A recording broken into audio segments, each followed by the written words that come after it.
మన హిందూ సాంప్రదాయం ప్రకారం 5 రోజుల దీపావళి పండుగకి మొదటి రోజు ధనత్రయోదశితో మొదలు పెడతాం. ఈ సంవత్సరం ధనత్రయోదశి 18 అక్టోబర్ రోజు జరుపుకుంటాము.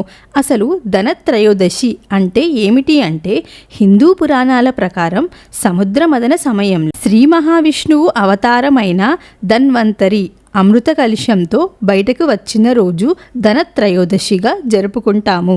అలాగే అదే సమయంలో శ్రీ మహాలక్ష్మి ఎంతో సంపదతో బయటికి వచ్చింది అని ఆ రోజు లక్ష్మీదేవిని పూజించడం చాలా మంచిది అని నమ్ముతారు. అయితే 18 అక్టోబర్ శనివారం రోజు ఈ పూజ జరుపుకుంటాము.